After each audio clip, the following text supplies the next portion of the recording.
प्यारो गीत न गाजे बनवा प्रभु ने प्यारो गीत न गाजे करवाने काम ना दौड़ी दौड़ी जाजे करवाने काम ना दौड़ी दौड़ी जाजे सीधी शक्ति से तुझने जीवन सजावा सीधी शक्ति से जिसने जीवन सजावा गीताना गीते जीवन वीणा बजावा गीताना गीते जीवन वीणा बजावा भूली दे दो मानव माँ तल्लीन तो ताजे भूले बेदो मानव माँ तल्लीन तो थाजे करवाने काम ना दौड़ी दौड़ी जाजे करवाने काम ना दौड़ी दौड़ी जाजे अहंकार छोड़ी मानव संगे तो जाजे अहंकार छोड़ी मानव संगे तू जाजे जीवन संदेशो लઈને देवदूत थाजे जीवन संदेशो लઈને देवदूत थाजे तारा पण गमती उर्वे अंबर पण डोले तारा पण गमती अमरी अमर पण डोले करवाने काम ना दौड़ी दौड़ी जाजे करवाने काम ना दौड़ी दौड़ी जाजे उसळे अस्मिता एवो अभिमान्यो ताजे उसळे अस्मिता एवो अभिमान्यु ताजे हुकमत हरिनी विश्वे बोली न जाजे हुकमत हरिनी विश्वे भूल न जाजे संदन तैने तू एना कामे गसाजे संदन तैने तू एना कामे कसाजे करवाने काम ना दौड़ी दौड़ी जाजे करवाने काम ना दौड़ी दौड़ी जाजे उठाड़े सुवाड़े तारू खाधो पसावे उठाड़े सुवाड़े तारू खाधु पसावे मशगुल बनीने तुझमा मस्ती उलावे मशगुल बनीने तुझमा मस्ती उलावे बनवा कृतज्ञ एनो सैनिक तै जाजे बनवा कृतज्ञ एनो सैनिक तै जाजे करवाने काम ना दौड़ी दौड़ी जाजे करवाने काम ना दौड़ी दौड़ी जाजे उठे अर्जुन गर्जन तो योगेश्वर नादे उठे अर्जुन गर्जन तो योगेश्वर नादे दादा जगाड़े जगने गीता संवादे दादा जगाड़े जगने गीता संवादे पांडुरंग प्रेम ने तू उर लई जाजे पांडुरंग प्रेम ने तू उर लई जाजे करवाने काम ना दौड़ी दौड़ी जाजे करवाने काम ना दौड़ी दौड़ी जाजे बनवा प्रभु ने प्यारो गीत न गाजे करवा प्रभु ने प्यारो गीत न गाजे એના દોડી દોડી જાજે કરવાને કામ એના દોડી દોડી જાજે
कर्मणां सिद्धि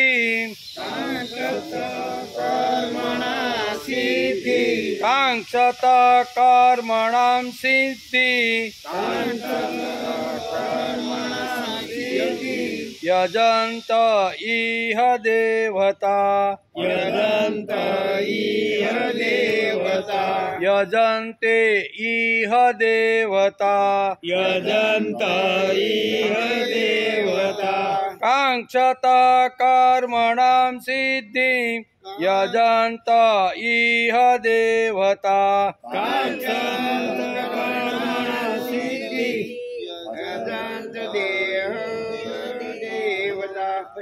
कांक्षत कर्मणां सिद्धि यजन्त इह देवता यजन्त इह देवता क्षिप्रं हि मानुषे लोके क्षिप्रं हि मानुषे लोके क्षिप्रं हि मानुषे लोके क्षिप्रं हि मानुषे लोके सिद्धिर्भवति कर्मजा सिद्धिर्भवति कर्मजा सिद्धिर्भवति कर्मजा सिद्धिर्भवति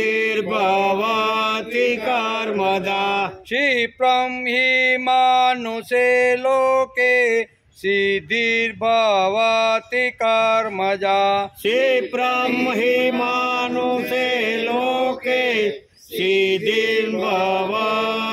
कर्मजा कांक्षत कर्मणां सिद्धि यजन्त इह देवता क्षिप्रं हि मानुषे लोके सिद्धिर्भवति कर्मजा काक्षन्त कर्मणा सिद्धि यजन्त इह देवता क्षिप्रं हि मानुषे लोके सिद्धिर्भवति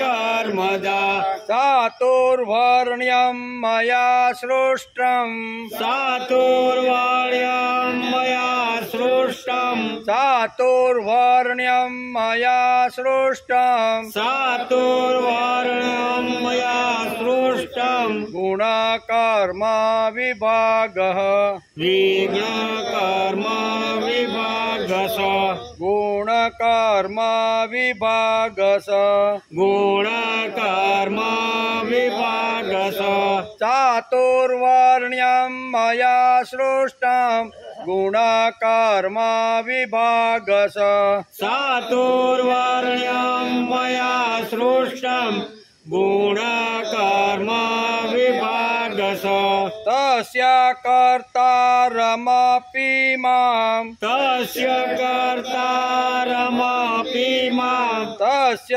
कर्तारमपि मां तस्य कर्तारमपि मां विद्वय कर्तारमव्ययम् विद्यर्कर्तारमव्ययम् विद्यकर्तारमव्ययम् विद्यर्कर्तारमव्ययम् तस्य कर्तारपि मां विद्याकर्तारमव्ययम् तस्य कर्तामपि मां विद्यर्कर्तारमव्ययम् तस्य कर्तारपि मां विद्यकर्तारमव्ययम् तस्य कर्तारमव्ययम् विद्यकर्तारमव्ययम् चातुर्वर्ण्यमया सृष्टं गुणकर्मा विभागस तस्य कर्तारपि मां विद्वय कर्तारमव्ययम्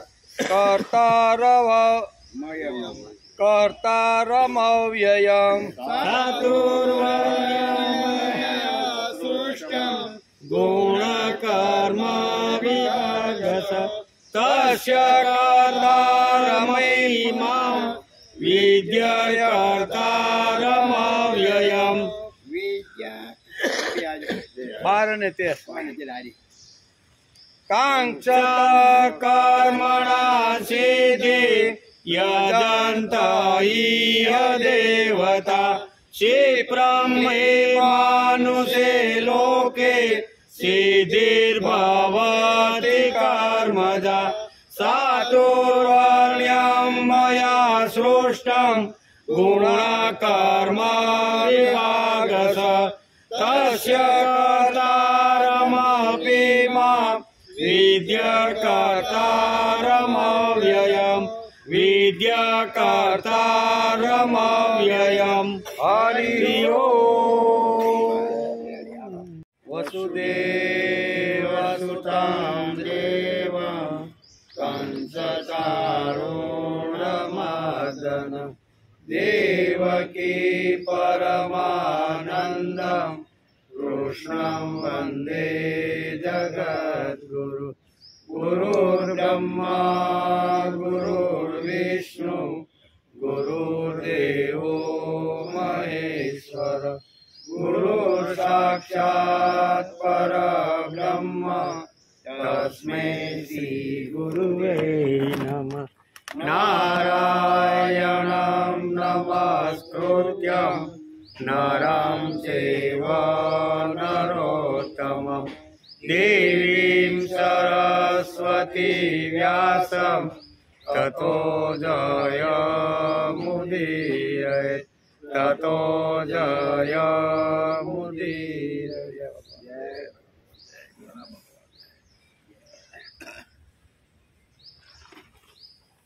कांक्षत कर्मणां सिद्धिं यजन्त इह देवता क्षिप्रं हि मानुषे लोके सिद्धिर्भवति कर्मजा कांक्षतं सिद्धि कांक्षत देवता कर्मणां सिद्धिं कांक्षत देवता કર્મોના ફળને સિદ્ધિને ઈચ્છનારા માણસો દેવતાઓનું યજંતે એટલે પૂજન કરે છે.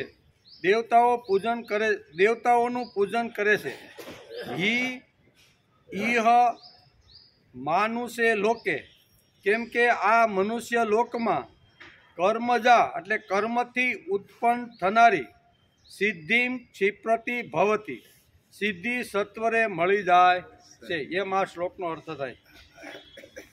કર્મોના ફળને સિદ્ધિને ઈચ્છનાર માણસો દેવતાઓનું પૂજન કરતા રહે છે કેમ કે આ મનુષ્ય લોકમાં કર્મોથી ઉત્પન્ન થનારી સિદ્ધિ સત્વરે મળી જાય છે. કર્મથી ઉત્પન્ન થનારી સિદ્ધિ તરત મળી જાય છે. તેથી આ લોકની અંદર લોકો દેવતાઓનું પૂજન કરે છે. એ આ શ્લોકનો અર્થ થાય. આજે શ્રીમદ ભગવદ્ ગીતા ચિંતન શરૂ થયું એનો 219મો દિવસ. ગઈકાલે આપણે ચોથા અધ્યાયના 11મા શ્લોકને આપણે નમસ્કાર કર્યા. ભગવાન કહે છે કે હે પૃથાનંદન અર્જુન, જે ભક્તો મારું જેવા ભાવથી શરણ લેશે તે ભાવથી હું તેને આશ્રય આપું છું. ગઈકાલના શ્લોકમાં આ વાત પૃથાનંદન અર્જુને ભગવાનને આ વાત કરી કે મારું જેવી રીતનું સ્મરણ કરે છે, મારું જેવી રીતનું જે ભક્તો મારા ભાવ એટલે કે જેવા ભાવથી ભક્ત મારા શરણે આવે છે તેવા ભાવથી હું તેને આશ્રય આપું છું. કેમ કે સર્વ મનુષ્ય સર્વ રીતે મારા માર્ગનું અનુસરણ કરે છે. બરોબર? એટલે એ શ્લોકનો આપણે ગઈકાલે વિચાર કર્યો. એ યથા મામ પ્રપદ્યંતે. બરાબર? એનો અર્થ આપણે ગઈકાલે સમજવાનો પ્રયત્ન કર્યો. જેવી રીતે ભક્ત ભગવાનને ગુરુ માને તો ભગવાન શ્રેષ્ઠ ગુરુ તરીકે આવીને ઊભા રહે છે. એમ શિષ્ય માને તો શિષ્ય, બરોબર, પછી શું કહેવાય, પુત્ર માને તો પુત્ર, પતિ માને તો પતિ, જેવા રૂપે મારી સામે આ સાધક જેવો બનીને આવે ને એવો હું એની સામે બની જાઉં છું. તેથી એ યથા મામ પ્રપદ્ય, જેવી રીતે ભક્ત ભગવાનને ગુરુ માને તો ભગવાન તેમને શ્રેષ્ઠ ગુરુ માને છે. તેથી આપણા શાસ્ત્રકારોએ પણ આ બાબતમાં ઘણી વાતો લખી છે. ત્વમેવ માતા ચ પિતા ત્વમેવ. શું કહે છે? ભક્ત સાધક ભગવાનને કહે છે કે ભગવાન તમે કેવા છો? તો કે ત્વમેવ માતા ચ પિતા ત્વમેવ ત્વમેવ બંધુ ચ સખા ત્વમેવ. તમે માતા છો, પિતા છો, સખા છો, બંધુ છો. બરાબર? પછી ત્વમેવ વિદ્યા દ્રવિણમ ત્વમેવ. તમે મારું વિદ્યાનું ધન અને સંપત્તિનું ધન પણ ભગવાન તમે જ છો. જેવા રૂપે જેવી રીતનો સાધક ભગવાનની પાસે જાય છે એ પ્રમાણે ભગવાન કે હું એને એ પ્રકારનું ફળ અથવા એ પ્રકારની અહીંયા શરણ આપું છું. એમ કે તમે જ માતા છો, તમે જ પિતા છો, તમે જ બંધુ છો, તમે જ મિત્ર છો, તમે જ વિદ્યા, ધન અને મારું સર્વસ્વ તમે છો. તેથી ત્વમેવ માતા ચ પિતા છો તમે. આમ ઘણા આપણા સાધક ભક્તોએ ભગવાન માટે આ શ્લોક ગાયો છે. ગઈકાલના શ્લોકમાં ભગવાને બતાવ્યું છે કે મને જે ભાવથી સ્વીકારે છે તે ભાવથી હું પણ તેને તે જ ભાવથી સ્વીકારું છું. એ આપણે ગઈકાલે જોતા હતા. મારી પ્રાપ્તિ બહુ જ સરળ અને સુગમ છે. મને પ્રાપ્ત કરવો એ બહુ સરળ અને સુગમ છે. સરળ અને સુગમ છે.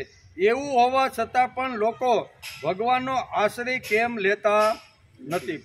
ભગવાનને મેળવવા કળયુગની અંદર શ્રેષ્ઠમાં શ્રેષ્ઠ એકદમ સરળ સાધના શાસ્ત્રકારોએ આપને બતાવી છે. પણ છતાંય ઘણા લોકો અહીંયા ભગવાનનું શરણ કે ભગવાનનો આશ્રય લેતા નથી. કળયુગની અંદર તો નામનું સ્મરણ ખૂબ જ આપ્યું. એ વખતે આપણે કહેવાય ને કે પરીક્ષિત જ્યારે કળયુગને મારવા માટે તૈયાર થયો કે ભાઈ મને તમે મારો નહીં, મારું એટલું બધું ફળ છે ને અથવા મારું એટલું બધું સરસ કામ છે ને એ કામ કળયુગના માનવીને એકદમ ઝડપથી પ્રભુ સુધી પહોંચાડી દેશે. શિંગડા ઉપર રાઈનો દાણો જેટલી વાર ટકે એટલી વાર મન મૂકીને જો મારું સ્મરણ કરે તો કળયુગની અંદર ભગવાન તેને પ્રસન્ન થઈ જાય છે. તેથી પરીક્ષિત રાજાએ આ સારો એક ગુણ જોયો એટલે એને કળયુગને છોડી દીધો. અહીંયા પણ કહે છે કે ભક્તિ બહુ કઠણ નથી. અહુ ભક્તિ પસ પવન પ્રયાસા જોગન યજ્ઞ જપ તપ ઉપાસા સરળ સ્વભાવન મન કુટિલાઈ જથા લાભ સંતોષ સદાય. આમ તુલસીદાસે માનસની અંદર પણ લખ્યું છે કે કહું ભક્તિ પથ કવન પ્રયાસા. આ ભક્તિ માર્ગ કાંઈ એટલો બધો કઠણ નથી પણ માણસે કરવું નથી. કહું ભક્તિ પથ કવન પ્રયાસા જોગન યજ્ઞ જપ તપ ઉપવાસા. ત્રેતાયુગ હોય, દ્વાપર યુગ હોય કે એ બધા યુગની અંદર માણસની માથે રાફડા ચડી જતા. ત્યારે માંડ માંડ ભગવાન મળવા હોય તો મળે. પણ કળિયુગની અંદર અહીં તુલસીદાસ લખે છે કે કહુ ભક્તિ પથ કવન પ્રયાસા જોગન યજ્ઞ જપ તુપ ઉપાસા. આ ત્રેતાયુગ અથવા દ્વાપરની અંદર કે સત્યયુગની ત્રણ યુગની અંદર ઘણી મોટી તપસ્યા સાધકે કરવી પડતી હતી. કોઈની ઉપર રાપડા ચડી જાય, કોઈનું આવું આખું શરીર પેલું થઈ જાય ને ત્યાં સુધી ભગવાન એને મળતા નથી. પણ તુલસીદાસ કહે છે કે કળિયુગની અંદર ભગવાન મેળવવા બહુ જ સરળ સીધા છે. શું છે તો કે કહુ ભક્તિ પથ કવન પ્રયાસા જોગન યજ્ઞ જપ તપ ઉપાસા. તું યોગ નહીં કરતો હોય, તપ નહીં કરતો હોય, મારી સાધના નહીં કરતો હોય તો ચાલશે, પણ મહેનત કર્યા વગર મહેનત કરીને પુરુષાર્થ કરી અને જે તને પ્રાપ્ત થાય છે એની અંદર તું સંતોષ રાખી તો આ મોટામાં મોટી તારી ભક્તિ છે. હું કીધું જથા લાભ સંતોષું સદાય. જ્યાંથી જેટલું મળે મહેનત કરો, પુરુષાર્થ કરો અને જ્યાંથી ભગવાનના પ્રસાદ તરીકે જેટલું મળે એમાં જે માણસ સંતોષ રાખે છે આ મોટામાં મોટી ભક્તિ છે. એટલે અહીંયા પણ કહે છે કે અહીંયા મારી પ્રાપ્તિ બહુ જ સરળ અને સુગમ છે. કેવી? બહુ અઘરી નથી, પણ માણસે થોડીક આળસ અને પ્રમાદને કાઢવો જોઈએ, થોડીક ઊંઘનો ત્યાગ કરવો જોઈએ. ગઈકાલે આપણે જોતા હતા ને કે શરીરના સ્વાસ્થ્ય માટે, શરીરની તંદુરસ્તી માટે માણસે 5-6 કલાક માણસને ઊંઘ ખૂબ જ જરૂરી છે. એ કરતાં જેટલી ઊંઘ થાય ને એ માણસના જીવનમાં પ્રમાદ અને આળસ ઉત્પન્ન કરે છે. હું પ્રમાદ અને આળસ ઉત્પન્ન કરવાનું કારખાનું 6 કલાકથી વધારે માણસ જો ઊંઘે તો એમ કે ના મને થાક લાગ્યો છે, થાક ઉતરી જાય. થાક ઉતરતો 5 કલાક કે 6 કલાકમાં જેટલો થાક ઉતરવાનો હોય ને એટલો ભગવાન ઉતારી દે અને પછી જે વધારાની જે ઊંઘ થાય છે એમાં આળસ અને પ્રમાદ ઘૂસી જાય છે અને તેથી માણસને આ સરળ માર્ગ હોવા છતાં એ પ્રભુ સુધી પહોંચી શકતો નથી. ગઈકાલે આપણે જોતા હતા બાળક હોય, યુવાન હોય, વૃદ્ધ હોય, સ્ત્રી હોય કે પુરુષ હોય, બધા જ ભક્તિ કરી શકે છે. બધા જ ભક્તિ કરવા માટે બધા સ્વતંત્ર છે. એમાં કોઈ પરતંત્ર છે કે કોઈનું આ બધું છે નહીં. એટલે અહીંયા પણ આ જ વાત કહે છે કે મારી પ્રાપ્તિ બહુ જ સરળ અને સુગમ છે. એવું હોવા છતાં પણ લોકો ભગવાનનો આશ્રય કેમ નથી લેતા તેનું એક મોટું આશ્ચર્ય છે. બરાબર. એ 12મા શ્લોકની અંદર ભગવાને સમજાવ્યું. આટલું સરળ સુગમ અને મને પ્રાપ્ત કરવી માટેની વાતો મેં કીધી છે, છતાંય લોકો મને કેમ સમજી શકતા નથી, મારો આશ્રય કેમ કરી શકતા નથી, ભક્તિ કેમ કે એ 12મા શ્લોકની અંદર ભગવાને સમજાવ્યું છે. એને આજે આપણે સમજવાનો પ્રયત્ન કરવાનો છે. 12મા શ્લોકમાં સરળ રીતે ભગવાનની પ્રાપ્તિ કેવી રીતની થાય, ભગવાનને સુગમ રીતે કેવી રીતે મેળવી શકાય, એ ભગવાને પોતે જ પોતાના મુખારવિંદમાંથી અર્જુનને નિમિત્ત બનાવી અને માનવજાતને આ સંદેશો આપ્યો છે. ભગવાન કહે છે, શું કહે છે? કાંક્ષત કર્મણામ સિદ્ધિ યજંતે ઇહ દેવતા ક્ષિપ્રમ હિ માનુષે લોકે સિદ્ધિ ભવતી કર્મજા. હે અર્જુન, કર્મોના ફળને સિદ્ધિને ઈચ્છનારા માણસો દેવતાઓનું પૂજન કરતા રહે છે, કેમ કે આ મનુષ્ય લોકમાં કર્મથી ઉત્પન્ન થનારી સિદ્ધિ સત્વરે પ્રાપ્ત થઈ જાય છે, મળી જાય છે. મનુષ્યને નવીન કર્મ કરવાનો અધિકાર મળેલો છે, પશુને નહીં. માણસને કોઈ નવીન કાર્ય કરવાનું હોય તો એ માણસ જાતિને જ ભગવાને આ નવું કાર્ય કરવાનો આવી રીતનો પરવાનો આપેલો છે. બીજી યોનિમાં આ વસ્તુ નથી. આવું પ્રત્યક્ષ જોવામાં આવે છે. આ કારણે મનુષ્યના અંતઃકરણમાં આ વાત દ્રઢ થઈ ગઈ છે કે કર્મ કર્યા વગર કોઈ પણ વસ્તુ મળતી નથી. કર્મ તો કરવું જ પડે. આધ્યાત્મિક ક્ષેત્રમાં જો આગળ જવું હોય તો પણ કર્મ કરવું પડે. ભૌતિક ક્ષેત્રમાં જો આગળ વધવાનું હોય ને તો પણ માણસે પ્રયત્ન કરવો પડે. પછી સામાજિક ક્ષેત્રમાં જો આગળ જવાનું હોય ને તો પણ માણસે પુરુષાર્થ તો કરવો જ પડે. તેથી અહીં કે કાંક્ષત કર્મણામ સિદ્ધિ, કર્મ કર્યા વગર માણસને સિદ્ધિ મળતી નથી. ક્ષેત્ર ગમે તે હોય, ગમે તે ક્ષેત્રમાં જો સિદ્ધિ પ્રાપ્ત કરવાની હોય, યશ અને કીર્તિ અને ધન જો પ્રાપ્ત કરવાનું હોય તો કોઈ પણ ક્ષેત્રમાં માણસે પ્રયત્ન કરવો જોઈએ, એમ ભગવાન આ શ્લોકની અંદર કહે છે. ભગવાન તો પિતા સમાન છે અને દેવતા દુકાનદાર સમાન છે. આમાં બે શબ્દ અહીં શું કહેવાય ભગવાને કીધા છે. દેવતા શબ્દ પણ અહીં વાપર્યો. કેવો? કાંક્ષત કર્મણામ સિદ્ધિ યજંતે ઇહ દેવતા. આ દેવતાઓની અંદર તાત્કાલિક સિદ્ધિ જેને મેળવી છે એવા લોકો દેવતાઓનું જ પૂજન કરે છે. ભગવાન કે મારું પૂજન કોઈ કરતું નથી. તાત્કાલિક દેવોનું પૂજન કરે એટલે દેવો તાત્કાલિક પ્રસન્ન થાય અને પ્રસન્ન થઈ અને એની જે કાંઈ ઈચ્છા હોય છે એ બધી પૂરી પાડે છે. તેથી ભગવાન તો પિતા સમાન છે. કેવા? ભગવાન પિતા સમાન છે અને દેવતા દુકાનદાર છે. કેવા? અહીં દ્રષ્ટાંત આપે છે. ભગવાન છે એ પિતા સમાન છે અને દેવતા દુકાનદાર સમાન છે. જો દુકાનદાર વસ્તુ ન આપે તો તેને પૈસા લેવાનો અધિકાર નથી. આપણે કોઈ પણ સ્ટોરમાં જઈ, બરોબર, અને એને જો આપણે પૈસા ન આપી તો એ આપણે વસ્તુ ન આપે જ નહીં. એ વસ્તુ આપણને બાળકને પિતા પાસેથી કંઈ લેવાનું હોય, લેવાને માટે કોઈ મૂલ્ય આપવું પડતું નથી. દુકાનદાર પાસેથી વસ્તુ લેવા માટે એને મૂલ્ય આપવું પડે, પૈસા આપવા મળે, બરાબર. કોઈ પણ વસ્તુ ખરીદવા દુકાનમાં આપણે જઈ અને એ વસ્તુ જો આપણે જોતી હોય તો દુકાનદારને આપણે કંઈક મૂલ્ય એને ચૂકવવું પડે છે. પણ પિતા પાસે નાનું બાળક હોય 2-5 વર્ષનું અને એને જો પિતા પાસેથી જો કાંઈ મેળવવાનું હોય, લેવાનું હોય તો શું કરે? તો એને કાંઈ મૂલ્ય આપવું પડતું નથી. તેથી ભગવાન કેવા? પિતા સમાન. અને દેવતાઓ કેવા છે? દુકાનદાર છે. એટલે દુકાનદાર પાસે કંઈક પૈસા આપો તો વસ્તુ તમને આપે, નકરી કોઈ જે આપે એ કાંઈ એમને ના આપે કે નાના બેટા હું તારી પર ખુશ થયો છો ને તો આ મારા દુકાનમાંથી લે, એમ દેવતાઓ પણ આપતા નથી. ભગવાન આપે. એટલે કહે છે કે બાળકને પિતા પાસેથી કોઈ વસ્તુ લેવાને માટે કોઈ મૂલ્ય આપવું પડતું નથી. દુકાનદાર પાસેથી વસ્તુ લેવા માટે મૂલ્ય આપવું પડે છે. તેથી અહીં બે વાતો અહીંયા સમજાવી છે. ભગવાન છે એ પિતા સમાન છે અને દેવતાઓ છે એ દુકાનદાર છે. કેવા? એને કાંઈક આપો તો વસ્તુ આપે, નકર તમે ગમે એટલી માથાકૂટ કરો તો વસ્તુ દુકાનમાંથી મળતી નથી. એમ તેથી એવી જ રીતે ભગવાન પાસેથી કંઈ લેવાને માટે કંઈ મૂલ્ય આપવાની જરૂર નથી. ખાલી આપણો ભાવ અને પ્રેમ જોઈએ.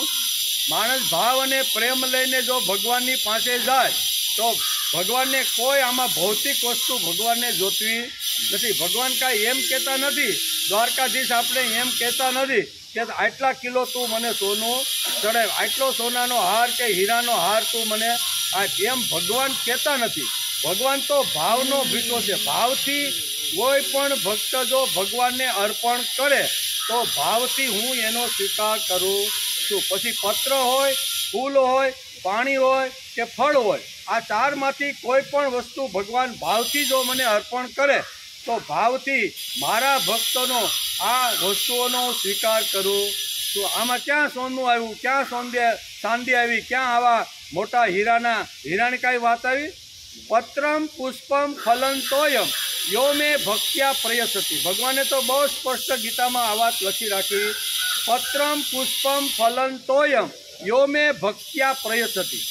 જે ભક્ત ભાવ પ્રેમ લઈ અને મારી પાસે કદાચ એક પાંદડું લઈને આવશે ને, પછી બીલીનું પત્ર હોય કે તુલસીનું પત્ર હોય, એક પણ પત્ર લઈ ભાવથી જો મને આપવાનો પ્રયત્ન કરશે તો ભક્તના ભાવથી આવેલું પાંદડું હું એનો સ્વીકાર કરું છું. પત્રમ પુષ્પમ, પછી ફૂલ હોય તો ફૂલ, અને પાણી હોય તો પાણી, અને ફળ હોય તો ફળ.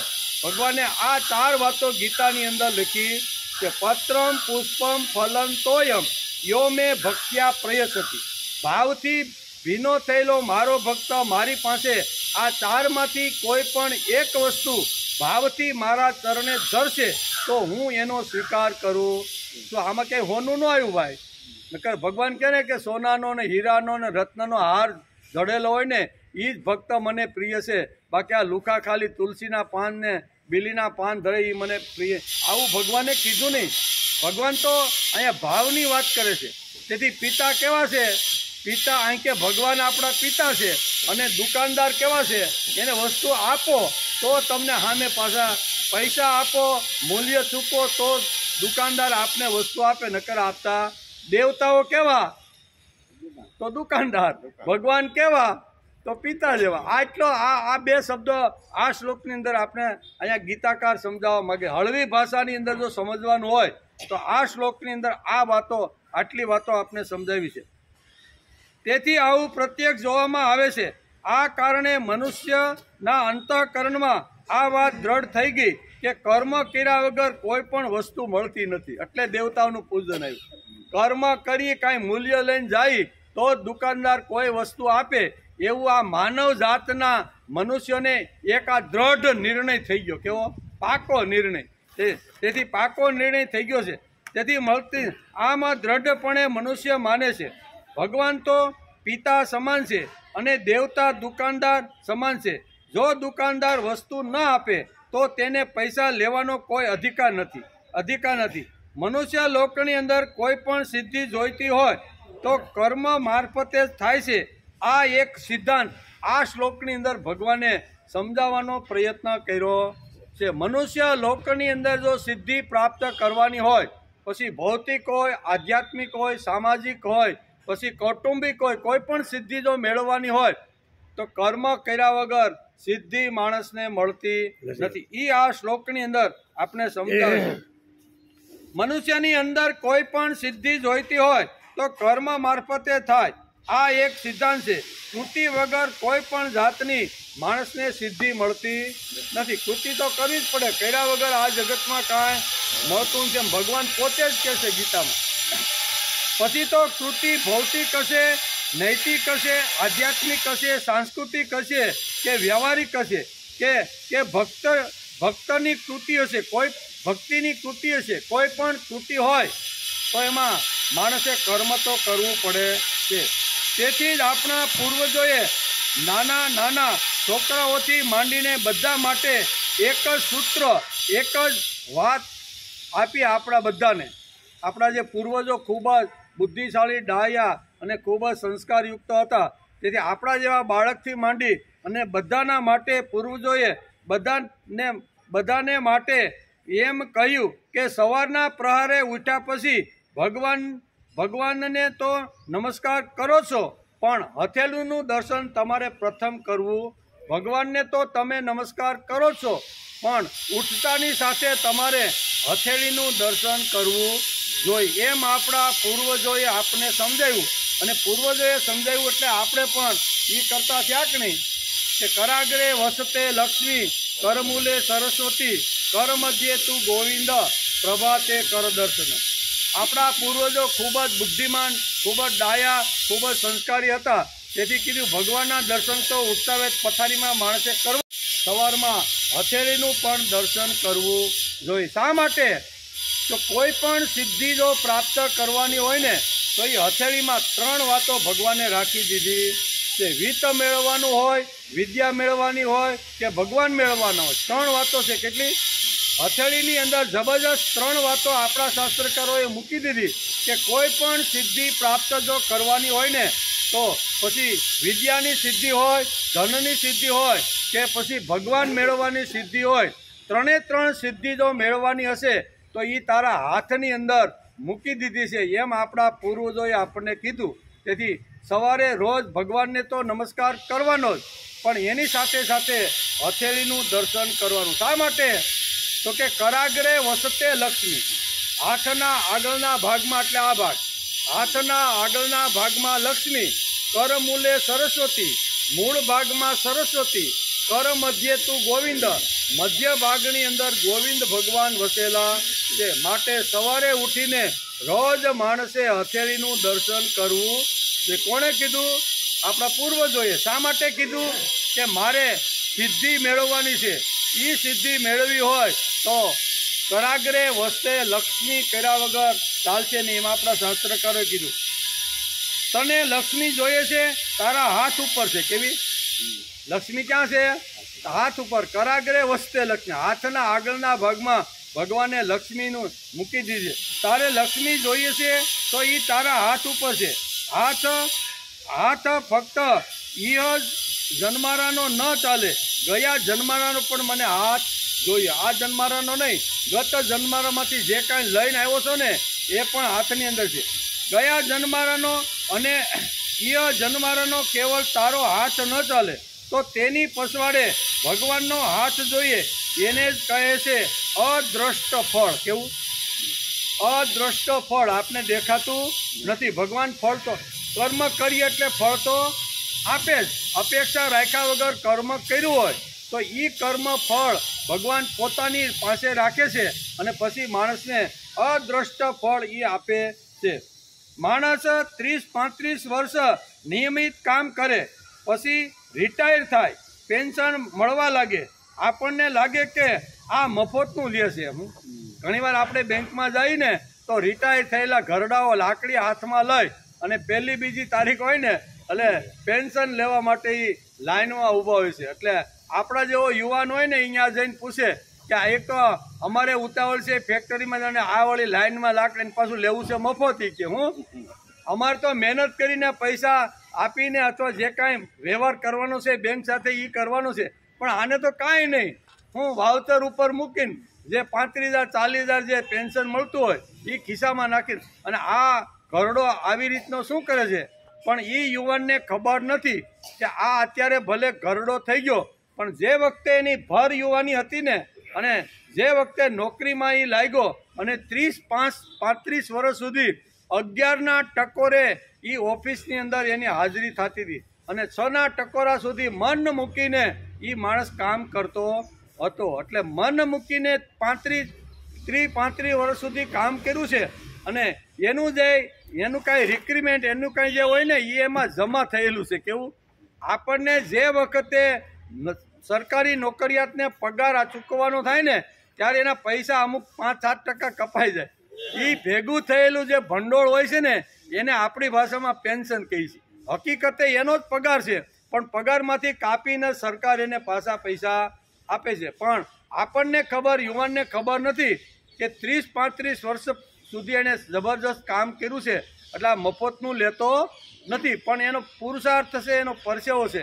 એમ આપણને ઘણીવાર આવી રીતનું લાગે કે આ સમાજમાં ફલાણા ભાઈ છે ને ભાઈ એ મહેનત કરતો નથી, પુરુષાર્થ કરતો નથી, છતાં એને ત્યાં બંગલા છે, એની ત્યાં ગાડી છે, એની ત્યાં વૈભવનો ઠાઠ મારશે, આમ પાંદડું અહીંથી આમ કરીને પણ હલાવતો નથી। અમે તો 18 કલાક 15 કલાક કામ કરીએ છીએ છતાં અમને મળતું નથી અને એને મળે છે। એનું કારણ ગીતાકાર કહે છે કે ભાઈ ગત જન્મનું પેન્શન અત્યારે ભોગવી રહ્યો છે। આ જન્મારે જો કાંઈ મહેનત નહીં કરે, પુરુષાર્થ નહીં કરે ને તો આવતો જન્મારો એને પણ તબકડું લઈને માગવાનો વારો 100% આવવાનો। કારણ કે એ કર્મનું કે કર્મમ સિદ્ધિ જો મેળવવા માટે એને જો કર્મ નહીં કર્યું હોય તો એને પુનર્જન્મનો સિદ્ધાંત પ્રમાણે એના આવતા ભવે એટલે આવતા જન્મે મળવાનું નથી। તબકડું લઈને હાથમાં આવે છે કે તે અહીં કહે છે કે તેને કે ગયા જન્મારાના અને ઈ જન્મારાનો કેવળ તારો હાથ ન ચાલે તો તેની પછવાડે ભગવાનનો હાથ જોઈએ। જેમ પેન્શનર છે એ 35 વર્ષ સુધી એને કામ કર્યું હોય પછી એને પેન્શન જેમ મળે છે એમ આજે પણ જો કોઈને વગર હલાવે, વગર મહેનત કરે, વગર પરસાવો પાડે જો મળતું હોય ને તો સમજી ચાલવાનું કે ગયા પૂર્વજન્મનું પેન્શન અત્યારે ખાઈ રહ્યો છે અને પૂર્વજન્મનું પેન્શન ખાય અને અત્યારે જો કાંઈ આધ્યાત્મિક ક્ષેત્રમાં, ભક્તિના માર્ગમાં, ધર્મના માર્ગમાં જો કાંઈ ન જ કરે તો એનું પુણ્ય જ્યારે ખલાસ થાય છે ને અને પછી જ્યારે ભગવાન પાસે જાય અને ભગવાન આપણે ગઈકાલે જોતા હતા ભગવાન બટન દબાવે કે આણે 70 વર્ષ શું કર્યું તો કે ખાઓ પીવો ને મજા કરો, એના સિવાય બીજો કાંઈ ધંધો નથી। આજે આ ફાર્મમાં, કાલે ઓલા ફાર્મમાં, પ્રમદી ઓલા ફાર્મમાં, પૈસા પુષ્કળ છે, પૈસાની કાંઈ ખેંચ નથી। 5-10નું ગ્રુપ બનાવી અને રોજ આવી રીતની તપેલી ગમે ત્યાં ચડાવે, ભોગ અને ભોગ, બીજો કાંઈ વિચાર ન કર્યો હોય તો પછી આવતા જન્મારે ભગવાન કે કાંઈ વાંધો નહીં, તને ભોગ જ જોઈ છે ને એટલે ભગવાન ભોગની યોનિમાં જન્મ આપી દે એટલે એ યોનિ એટલે પશુ પક્ષીની યોનિ, એમાં કાંઈ બુદ્ધિ હલાવવાની જરૂર પડતી નથી। તેથી માણસ 30-35 વર્ષ નિયમિત કામ કરે પછી રિટાયર થાય અને પેન્શન મળવા લાગે, આપણને લાગે કે આ મફતનું લેશે, પણ પણ 35 વર્ષની એની મહેનત છે અને પૈસા કપાયેલા છે એ પેન્શનના રૂપમાં એને મળે છે. બધી જ સિદ્ધિ કર્મથી મળે છે એમ ભગવાનને આ શ્લોકની અંદર સ્પષ્ટ કહેવાનું. ભૌતિક સિદ્ધિ હોય, સાંસ્કૃતિક સિદ્ધિ હોય, આધ્યાત્મિક સિદ્ધિ હોય, કોઈ પણ સિદ્ધિ જો પ્રાપ્ત કરવાની હોય તો કર્મ વગર શક્ય નથી. કર્મ તો માણસે કરવું પડે ને કરવું પડે અને એ જ કર્મનું ફળ ભગવાન આપણને આપતા રહેલા છે. આ જન્મારે નહીં તો આવતા જન્મારે તને મળે છૂટકો છે. કદાચ આપણે એમ થાય કે આટલી ભક્તિ કરી છે, પ્રયત્ન કરી છે અને કેમ મળ્યું નહીં, તો ભગવાન કે કરેલું કોઈ દી ફોગટ જવાનું નથી. કદાચ આ જન્મમાં ભોગવવાનો વારો આવે ને એ પહેલાં તારું જો અસ્યુતમ કેસ્યુતમ થઈ ગયો ને ભાઈ, તો તું જે વખતે જ્યાં જન્મ લઈને જાય છે ને ત્યાં તારું કર્મ સાથે આવીને તને આવી રીતનું થશે. કહેવાનો અર્થ કરેલું કોઈ દિવસ ફોગટ જાતું નથી. એટલે કે આ જન્મારે નહીં તો આવતા જન્મારે તને મળે છૂટકો છે. તેથી કરાગ્રે વસ્તે લક્ષ્મી, કરમૂલે સરસ્વતી, કર મધ્યે તું ગોવિંદ, પ્રભાતે કર દર્શન. રોજ ભગવાનને તો આપણે નમસ્કાર કરવાના જ, પણ હાથને શા માટે કરવાના? આટલા માટે મને 3 વસ્તુ જોઈ છે. મને વિદ્યા એટલે જ્ઞાન જોઈ, પછી ધન એટલે સંપત્તિ જોઈ અને મને ભગવાન જોઈ. આ 3 વસ્તુ જો માણસના જીવનમાં આવે તો માણસનો વિકાસ થાય. બાકી વિદ્યા આવે ને ધન આવે અને ભગવાનનો સ્વીકાર ન કરે તો એ રાવણીઓ બની જાય છે. રાવણ પાસે 2 વસ્તુ હતી, ધન પણ એટલું હતું ને વિદ્યા અને જ્ઞાન નહોતો, જેની પાસે ભંડાર ભરેલો હતો. બરોબર ને? આ પુરાણોમાં તો લખ્યું છે કે જ્યારે રામને પણ જ્યારે જરૂર પડે ને ત્યારે આને બ્રાહ્મણ તરીકે બોલાવીને એ બધું, આટલો વિદ્વાન બ્રાહ્મણ હતો, વિદ્વાન હતો, સંપત્તિ હતી, સોનાની લંકા હતી, પણ ભગવાનને બાદ કરીને બધું એ માણસ ભોગવતો હતો. તેથી કર મધ્યે તું ગોવિંદ, પ્રભાતે કર દર્શનમ. ભગવાન મને વિદ્યા પણ જોઈ, મને ધન જોઈ, સંપત્તિ જોઈ, બધું જ જોઈ, પણ વચ્ચે તું જો હોઈશ ને તો મારા ધન અને વિદ્યાનો કંટ્રોલ તું કરી આપ. લગામ કોની હાથમાં આપવાની? મારી પાસે ગમે તેટલી વિદ્યા આવે, ગમે તેટલું ધન આવે, પણ એનો કંટ્રોલ ભગવાનના હાથમાં સોંપવાનો. મધ્ય ભાગમાં એટલે ભગવાનને બેહાડ્યા. વિદ્યાનો પણ કંટ્રોલ કરી શકે અને ધનથી માણસ જ્યારે આમ તેમ થાય તો ધનનો પણ માણસનો કંટ્રોલ કરી શકે. તેથી આપણા પૂર્વજો બહુ બુદ્ધિમાન હતા. એમણે કીધું કે ભગવાનનું દર્શન તો કરવાનું સવારે ઉઠીને, પણ હાથનું દર્શન માણસે રોજ કરવાનું. ભગવાન આ 3 વસ્તુ જો મારી પાસે હશે ને તો હું સારીમાં સારી રીતે 80-90 વર્ષ સુધી હસતા રમતા કિલોલ કરતા જગતના આંગણાની અંદર હું હરતો ફરતો. 3 વસ્તુ જરૂરી છે. બરાબર? નાણાં વગરનો ના થયો. આપણે ગઈ ને કે નાણાં વગરનો ના થયો, એટલે ધનની પણ માગણી કરી, લક્ષ્મીની પણ માગણી કરી, અને નાણું ખાલી હોય અને ખાલી ભગવાન કરતા બેસીએ અને જ્ઞાન ન હોય, વિદ્યા ન હોય તો પણ શું કામનું? તેથી આપણા શાસ્ત્રકારો ખૂબ જ બુદ્ધિશાળી હતા. એણે 3 વાતો અહીંયા માગવાનો પ્રયત્ન કર્યો છે. ભગવાન મને વિદ્યા જોઈ, ભગવાન મને ધન જોઈ અને વચ્ચે મારે તમને બેસાડવાના છે. તેથી કરાગ્રે વસ્તે લક્ષ્મી, કરમૂલે સરસ્વતી, કર મધ્યે તું ગોવિંદ, પ્રભાતે કર દર્શન.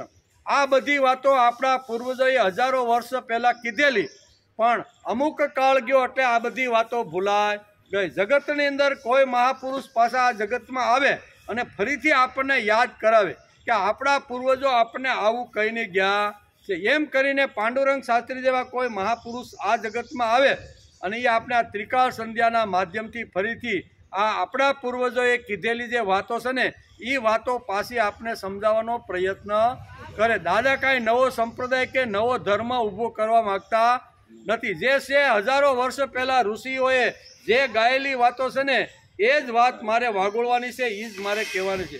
મારે કાંઈ નવું ઊભું કરવાની જરૂર નથી એમ કે. તેથી ભગવાન જોઈતા હોય, ભગવાનને મેળવા હોય તો પણ કર્મ તો કરવું જ પડે.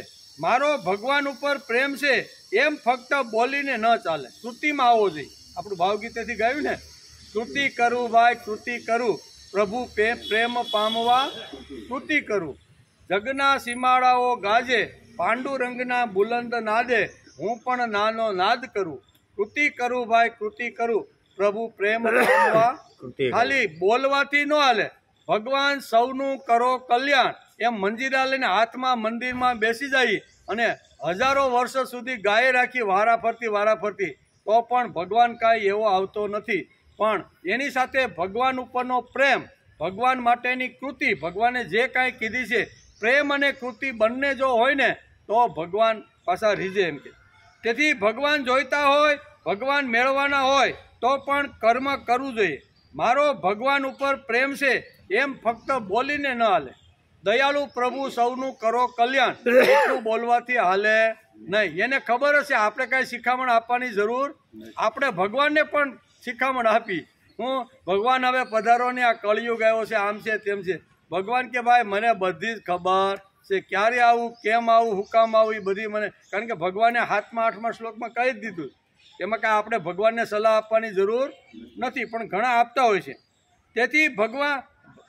તેથી ભાગવતમાં પણ 11મા સ્કંદના 19મા અધ્યાયના 23 શ્લોકમાં પણ વેદ વ્યાસે ભાગવતની અંદર આ જ વાતને ટેકો આપ્યો છે. ભગવાને જેમ અહીં કીધું ને કર્મણા સિદ્ધિમ એટલે કોઈ પણ સિદ્ધિ પ્રાપ્ત કરવાની હોય તો માણસે કર્મ કરવું જોઈએ એવો ભગવાનનો આગ્રહ છે ગીતામાં.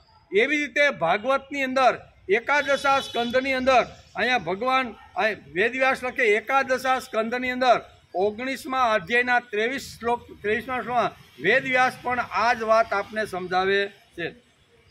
વેદવ્યાસ લખે છે કે મારા માટે જે અર્થ પરિત્યાગ, ભોગ પરિત્યાગ, સુખ પરિત્યાગ કેટલો કર્યો.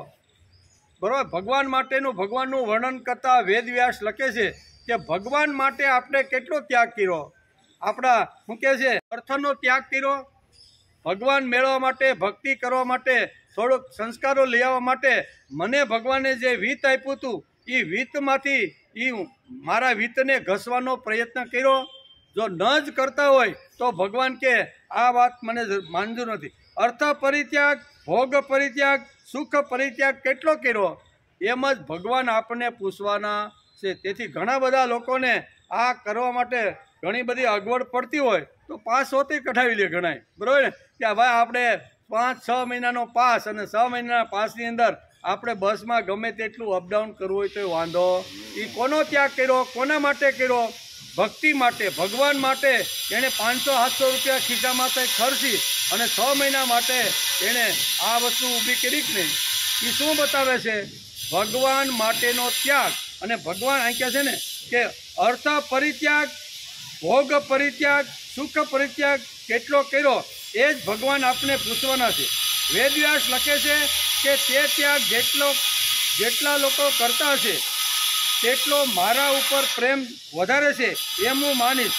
કોઈ જાતના ભોગનો ત્યાગ કરતો નથી, અર્થનો પરિત્યાગ કરતો નથી અને મને સુખ જોઈ છે અને કહે છે હું તો ભગત છું. ભાઈ, હું ભગવાન માટે કોઈ વસ્તુનો ભોગનો હોય કે અર્થનો હોય કે નિંદ્રાનો ત્યાગ કરવાની વાત આવી. આપને ભાઈ નિંદ્રા તો આપણે એટલી જોઈને એ કોઈ ત્યાગ કર્યા વગર માણસ ઘણીવાર બોલતો હોય છે કે ભાઈ હું તો ભગત છું. ભગત હાચી વાત છે, બોલવા વાળો પણ ખોટો ભક્ત નથી પણ કેવો છે?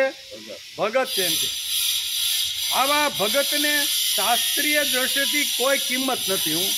આવા જે ભગત હોય ભગવાન માટે કોઈ વસ્તુનો ત્યાગ જે કરવા માગતો જ નથી, બરોબર, ફક્ત પોતાના જ માટે મળેલી સંપત્તિ, મળેલું વિત્ત, મળેલો ભોગ પોતાના માટે જ વાપરે છે અને ભગવાનના માટે જે વાપરતો નથી ને એટલે કે આ શાસ્ત્રીય દ્રષ્ટિથી ભગવાન એને કંઈ જ આપતા નથી. કેમ કે એમને ભગવાન ઉપર પ્રેમ જ નથી. ભગવાન ઉપર જો પ્રેમ હોય તો માણસ સ્તુતિ કર્યા વગર રહી શકે નહીં. આપણે ઘણીવાર કહીએ ને કે ઉનાળાના દિવસો હોય 42-43 ડિગ્રી, સૂર્ય બરોબર તપતો હોય, ઘરમાં એસી પણ પરસેવો છોડી જાય એટલી ગરમી આપણે થતી હોય, પણ બારીમાંથી ડોકો કાઢીને મેદાનમાં આપણે જોઈને તો વિદ્યાર્થીઓ અથવા છોકરાઓ ક્રિકેટ રમતા હોય.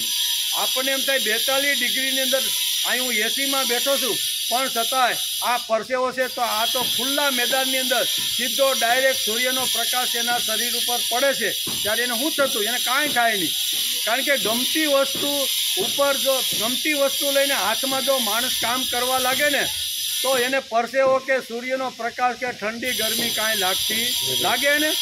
આપણે ઘણી વાર કે તડકામાં નથી જવું, સાંજનો 2 કે 5 વાગ્યા પછી તો આપણે કંઈક નહીં, પણ એ તો 12 વાગ્યા 12 સાડા 12 સ્કૂલ છૂટે નક્કી કરીને આવ્યા હોય સ્કૂલમાંથી કે આપણે 12:30 વાગે ને ત્યાં મેદાનમાં આપણે બધાએ ભેગું, અને એ 5 વાગ્યા સુધી વિચાર કરો, સૂર્ય હાથમે ત્યાં સુધી બોલને ઉછાળતા હોય, બેટને ઉલ્લાવતા હોય. હવે એને તડકો નહીં લાગતો હોય? આપણને જો પરસેવો છૂટી જાય એસીની અંદર 42 ડિગ્રીમાં, તો આ છોકરાઓ ન, પણ એને લાગતો નથી. એનું કારણ મનગમતી વસ્તુ હાથમાં લઈને એ રમતા રહેલા છે. અહીંયા ભગવાન ઉપર મન જો લાગી જાય અને ભગવાન જો મનગમતો થઈ જાય ને, તો ને ટાઢ તાપ વરસાદ એને કાંઈ નડે નહીં. બાપા કેમ ન આવ્યા? અરે આજ બહુ ઠંડી હતી ને, ગોદડું છે ને 9 વાગે તો ગોદડામાંથી બહાર નીકળ્યો છે. શું લાગે? 9 વાગે તો ગોદડામાંથી. બાપા કેમ ન આવ્યા? અરે સવારમાં જ્યારે ઉઠીને તૈયાર થયો ને, મને એમ થયું વડલાઈઠે જવું છે, પણ એટલો બધો વરસાદ આવ્યો ને કે મારાથી આવવાનો નહીં. છત્રી નહોતી ભાઈ, પણ આવવાનું ન હોય ને એટલે આ બધા બાને. કેમ ભાઈ ન આવ્યા? શું થયું? એટલે ભાઈ ઉનાળો છે ભાઈ, બહુ ગરમી થાય છે, રાતે મોટી ઊંઘ આવે છે ને, અને સવારે ઊંઘ ઉડતી નથી ને, એટલે હવે બાના તો અભિપ્રાય કેટલા છે? ઋતુ તો ઋતુનું કામ કરે છે, ઋતુ આવવાની છે, પણ એ ઋતુની અંદર મારે ભક્તિ કરી લેવી જોઈએ. શા માટે? ખાલી ભગવાન તમે દયાળુ છો, સૌનું કલ્યાણ કરવાવાળો છે એમ બોલવાથી હાલે નહીં. ભગવાન ઉપર જો આંતરડાનો પ્રેમ હોય ને, તો માણસ પોતાની ભૌતિક વસ્તુ સુખ સગવડતાને પણ એક બાજુ મૂકી અને માણસ ભક્તિ કરવા માટે જાય છે. ઘણી બહેનો આપણે જોઈએ 4 વાગે ઉઠે, ઘણી બહેનોને આપણે તો જોયેલી છે, 4 વાગે ઉઠે, નાહી ધોઈને એના ભગવાનની ટકોરી બકોરી વગાડી તૈયાર થાય અને 5 વાગે પોતાનું ઘર છોડી અને સ્કૂટી લઈ અને 4-5 કિલોમીટર એના જે ભગવાન જે દેવતા હોય ને ત્યાં 5:30 વાગે ત્યાં પહોંચી જાય. બરોબર? હવે એને ટાઢ નહીં, તડકો નહીં, વરસાદ નહીં, આ 5 વાગે ઘોર અંધારું છે, તો રસ્તામાં હું સ્ત્રી છું એટલે ડર કોઈ વસ્તુ લાગતી. શા માટે? કે એનું ખેંચાણ ક્યાં છે? ખેંચાણ ભગવાન પ્રત્યે. એમ માણસનું ખેંચાણ જો ભગવાન પ્રત્યે હોય તો પછી એને ટાઢ તાપ વરસાદ અથવા કોઈ વસ્તુ એને અસર કરી શકતી નથી. જે ભક્તો થયા છે એને કાંઈ નડ્યું નહીં હોય? બધાને બધી ઋતુઓ તો બધાને અગવડ તો કરાવતી જ હોય, પણ એ અગવડતા ન સમજતા કરું. તેથી એટલે કે ભગવાન ઉપર જો ખરો પ્રેમ હોય તો ખરો પ્રેમ સુવા દેતો નથી માણસને. ભગવાન ઉપર જો ખરો પ્રેમ હોય ને તો એ સુવા દેતો નથી. બાળક રેડ્યું માતા પથારીમાંથી ઉઠે કે નહીં? રાતના 2-3 થયા હોય, 2-3 બહેનો બાજુમાં બધા જ પરિવારની સાથે એક મોટા રૂમની અંદર બધી બેઠી હોય, 2-3 સ્ત્રીઓ પણ હોય છે, નાનું બાળક હોય છે, પણ બાળક ઉઠે એટલે બીજી સ્ત્રીઓ પણ કહે છે એ ઉઠ તારું બાળક રડે છે. નકવું એ સ્ત્રી છે, એની બાજુમાં જ બાળક ઊતું છે, પણ ગુસ્સો કોને મારે? એની માને. અને માં જ ઉઠે, માં કદાચ ઉઠાડે નહીં ને તો પણ બાળકનો અવાજ સાંભળે ને એટલે કાન પાસે માનો અવાજ, બાળકનો અવાજ એટલે માં ઉઠે કે નહીં? શા માટે? તો કે બાળક ઉપર એને આંતરડાનો પ્રેમ છે. બીજી બેન 2-3 સૂતી છે તો એને તો કાંઈ ઉઠવાની કી, તો અમુકનું ગોદડું શિયાળો છે ને એ ગોદડું, એને કાંઈ ઉઠવાની જરૂર લાગતી નથી. તેથી અહીં કહે છે કે આખા જગતમાં અસ્તવ્યસ્ત પડેલું કામ જોતા તેને ઊંઘ ન આવે. જેને કંટાળો આવે છે, જેને નિરાશા આવે છે, જેને વૈફલ્ય આવે છે, તે માણસ પથારીમાંથી હલતો જ નથી. એ માણસ હલે નહીં. બાના બતાવી ગયા, 7-8 બાના ખિસ્સામાં તો હોય જ. એકાદું બાનું ધરી ગયા, કેમ બાપા કેમ છો, એટલે એકાદું બાનું આપણે આપી દે છે. જેવી રીતે પ્રેમ કૃતિમાં આવવો જોઈએ તેવી રીતે ભક્તિ પણ કૃતિમાં આવી. પ્રેમ જેમ ભગવાનનો કૃતિમાં આવે એમ કૃતિમાં પણ એટલે કે ભક્તિ પણ કૃતિમાં આવવી જોઈએ. કર્મ એક બહુ મોટી શક્તિ છે. તેથી જ ગીતાકાર કહે છે માનુષે લોકે કર્મજામ. હું કીધું? માનુષે લોકે કર્મજામ સિદ્ધિ ભવતી કર્મજામ. આ ભગવાને આ બીજી લીટીની અંદર બહુ સરસ રીતે ભગવાન કહે છે કે કર્મ કર્યા વગર કંઈ પણ સિદ્ધિ પ્રાપ્ત થતી નથી. આધિ ભૌતિક હોય, આધિ દૈવિક હોય, આધ્યાત્મિક હોય, ભક્તિનો માર્ગ હોય કે સાંસારિક કમાણી કરવાની હોય, બધામાં કર્મ તો કરવું જ પડે એમ આ શ્લોકની અંદર ભગવાન સમજાવે છે. પાણી ટાઈમ થઈ ગયો. શ્રીમદ ભગવદ્ ગીતા અધ્યાય 4 ને શ્લોક નંબર 12 એમાં કર્મથી સિદ્ધિ મળે છે. બરોબર. કાંક્ષતમ કર્મણામ સિદ્ધિ યજંતે ઇહ દેવતા. એ તાત્કાલિક કર્મના ફળ જોતા હોય એટલા માટે ઘણીવાર મનુષ્ય દેવતાઓનું પૂજન કરે છે. એનો વિચાર અત્યારે ચાલી રહ્યો છે. ભગવાન કહે છે માનુષે લોકે કર્મજામ સિદ્ધિમ ભવતી કર્મજા. એટલે કર્મથી જન્મેલી કર્મથી જન્મેલી. જ એટલે જન્મ, પાણીમાં જન્મેલું તે અંબુજ, કાદવમાં જન્મેલું તે પંકજ. આવી જ રીતે કર્મથી જન્મ થયેલું તેને કર્મજા કહેવામાં આવે છે. સિદ્ધિ કર્મજા ભવતી સિદ્ધિ કોઈ પણ જાતની હશે, તે લૌકિક હશે કે આધ્યાત્મિક હશે, બંને સિદ્ધિ કર્મથી જ મળે છે. લૌકિક સિદ્ધિ જોતી હોય તો અને આધ્યાત્મિક સિદ્ધિ જોતી હોય તો બંને કર્મથી જ મળે છે એમ ભગવાન કહે છે. ભગવાનને કર્મને આટલું બધું મહત્વ શા માટે આપ્યું છે? કર્મને આટલું બધું મહત્વ ભગવાને આ શ્લોકની અંદર શા માટે આપ્યું છે? કર્મ કરતી વખતે અહંકાર, બુદ્ધિ, મન, ઇન્દ્રિયો બધાનું કોઓપરેશન અહીંયા આપણે જમાય કોઓપરેટિવ કહીએ ને એટલે સંકલન આખું કોઓપરેટિવ આપણે અહીં દેખાય છે. અને તેથી કોઈ પણ કર્મ કરતી વખતે આ બધા જ એટલે કે ઇન્વોલ્વ થવા જોઈએ. મન, બુદ્ધિ, ઇન્દ્રિયો આ બધા કોઈ પણ કર્મ આપણે કરીએ ત્યારે એ બધાનો સાથ સહકાર ઇન્વોલ્વમેન્ટ હોવું જોઈએ. તેથી કરતી વખતે મન, બુદ્ધિ, અહંકાર અને ઇન્દ્રિયોનું ઇન્વોલ્વમેન્ટ હોવું જોઈએ. અને તેથી કોઈ પણ કર્મ કરતી વખતે આ બધા ઇન્વોલ્વ થવા જોઈએ. એટલું જ નહીં, તે બધા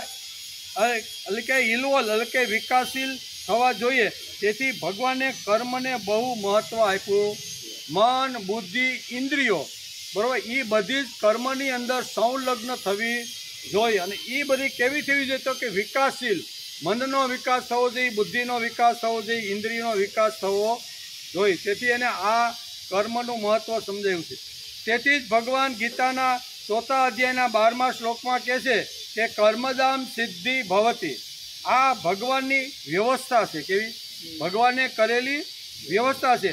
પણ તે કર્મની પાછળ હું છું અને સિદ્ધિની પાછળ પણ હું જ છું. એમ કે ને ભગવાન આપણા પિતા છે અને દેવતાઓ છે એ કેવો દુકાનદાર છે. એટલે મૂળ વસ્તુ અહીંયા આવીને આ શ્લોકમાં ભગવાનને જે કહેવાની છે ને, દેવતાઓ દ્વારા કદાચ તમે કાંઈ કર્મ કરો અને એનાથી જો સિદ્ધિ પ્રાપ્ત થાય તો દેવતાઓની પાછળ હું રહેલો છું આ માણસ ભૂલી જાય છે. અને દેવતાઓને શનિ હોય કે મંગળ હોય કે ગુરુ હોય અથવા ઇન્દ્ર હોય કે પછી વરુણ હોય એની બધા ઉપાસના કરે. પણ ઉપાસના કર્યા પછી સિદ્ધિ મળે તો લોકોને એમ થાય છે કે આ મને દેવતાઓએ આપેલું છે. ભગવાન કહે છે દેવતાઓની પાછળ હું ઊભો છું. દેવતાઓની જે શક્તિ છે ને એ શક્તિ બધી મારી છે. એટલે ઘણા લોકો બધા દેવતાઓનું જ પૂજન કરી રાખે. હમણાં જે વાત કરી ને અલગ અલગ દેવતાઓનું પૂજન, બધા માતાજી અલગ માતાજી છે, અલગ દેવતાઓ, પણ એની પાછળ પણ ભગવાન કે હું જ એની પાછળ મારી શક્તિ પડેલી. આ વાત ઘણીવાર ઘણા લોકોને ભૂલાઈ જાય છે. તેથી ભગવાને બહુ સ્પષ્ટતા કરીને આ શ્લોકની અંદર કીધું છે. શું કીધું છે? કાંક્ષત કર્મણામ સિદ્ધિ યજંતે ઇહ દેવતા. આ દેવતાઓ જે ભોગો માણસને જે આપે છે ને એ દેવતાઓની પાછળ પણ મારી શક્તિ ઊભી છે એમ ભગવાનને કહેવાનું છે. તેથી આ જે હું છુપો છું તે લોકોને ખબર પડતી નથી. કારણ કે અદ્રષ્ટ્ય શક્તિ દેખાતી નથી. દેવો બધાય દેખાય એમ, પણ અદ્રષ્ટ શક્તિ દેવોની પાછળ જે ઊભી રહેલી છે એ લોકોને દેખાતી નથી. આ જે હું છુપો છું તે લોકોને ખબર પડતી નથી. આમ ભગવાન આ શ્લોકમાં સ્પષ્ટ રીતે સમજાવે શક્તિ મારી છે બરોબર. અને એ શક્તિથી દેવતાઓ અહીંયા જે લોકો કર્મ કરે છે એને સિદ્ધિ મળે છે એનું કારણ મૂળની અંદર હું ઊભો છું. અહીંયા સુધી આપણે ઊંડાણમાં આ શ્લોકમાં જવાનો પ્રયત્ન કરવો જોઈએ. પોતાના કર્મથી બધું મળતું રહેલું છે. આમાં મિજાજમાં માણસો ભગવાનને જ ભૂલી જાય છે. મારો પ્રયત્ન, મારો પુરુષાર્થ, મારો સાહસ, મેં આટલી મહેનત કરી, મેં આટલો પરસેવો પાડ્યો, મેં હિંમત રાખીને આ કામ નહોતું કર્યું છતાંય કર્યું, તેથી મને આ સિદ્ધિ મળેલી એમ કહીએ ને. આપણે કંઈક 60 વર્ષ પહેલાં અમે સુરતમાં આવ્યા ત્યારે ભાઈ એટલી મહેનત કરી, ઘંટી નીચે પગ નાખતા હતા, ખાવાના કાંઈ ઠેકાણા નહીં, 4-5 દિવસે નાહવાના ધોવાનો બે એક જ આબુ. એ તો હવે ખબર પડી કે આવે જુદા જુદા છે, પણ પહેલાં તો એક જ આબુથી હતા. કહેવાનો તો કે આવા અમે હતા એમ, બરાબર. અને પછી આપણે 25-50 વર્ષ પછી આપણે જો સિદ્ધિ પ્રાપ્ત થાય તો આપણે શું કહીએ કે ભાઈ હું 60 વર્ષ પહેલાં 12-15 વર્ષનો હતો ને ત્યારે આવ્યો, ત્યારે આટલી મહેનત કરી, પુરુષાર્થ કર્યો, સાહસ કર્યું ને, ત્યારે આટલા ફાર્મ હાઉસ ને આટલા ખેતરો વરાસાની આજુબાજુ રાખેલા છે. પણ એની પાછળ શક્તિ કોની? મહેનત તો બધા કરે, પુરુષાર્થ બધા કરે, પરસેવો બધો પાડે. અને ઘણાને ભાવનગર કે અમરેલી પાછું વયું નથી જવું પડતું. ઘણા લોકો ખેતી નથી કરવા માંગતા. એક જ બાપના 2-4 દીકરા હોય, બધા જ આવ્યા હોય, પણ એકાદાને 2ને હૈદું હોય ને 2ને ન હૈદું હોય તો એ વયો જાય. મહેનત તો બધાએ કરી 15-17-20 વર્ષ સુધી, બરાબર. તો ફળ બધાને મળવું જોઈએ કે નહીં? પણ બધાને ફળ મળતું નથી. ભગવાન કહે છે જેમને ફળ મળેલું છે એની પાછળ મારી શક્તિ પડેલી છે. આ માણસ જ્યારે ભૂલી જાય છે તેથી ભગવાને યાદ કરાવે છે આ શ્લોકની અંદર. ક્ષિપ્રમ હિ માનુષે લોકે સિદ્ધિર ભવતી કર્મજા.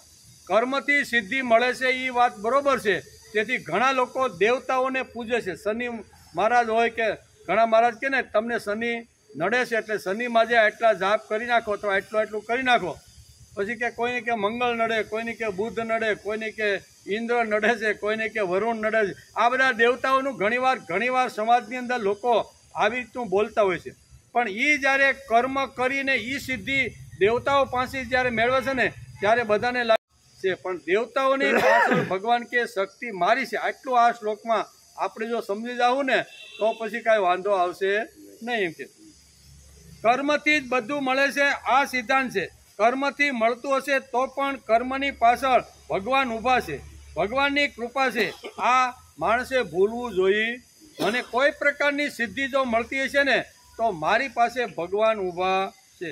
ગયા જન્મારાનું કર્મ એટલે કે કર્મ નથી. આપણને ખબર છે ગયા જન્મનું આપણે કર્મ લઈને આવ્યા છીએ પણ આપણને ખબર નથી. તેથી તો અર્જુનના મનમાં સંશય ઊભો થયો કે તમે એમ કહો છો કે આ યોગ જે છે કર્મયોગ છે એ મેં સૂર્યને કીધો, સૂર્યએ મનુને કીધો અને મનુએ પોતાના પુત્ર અહીંયા ઈશ્વાકુને કીધો.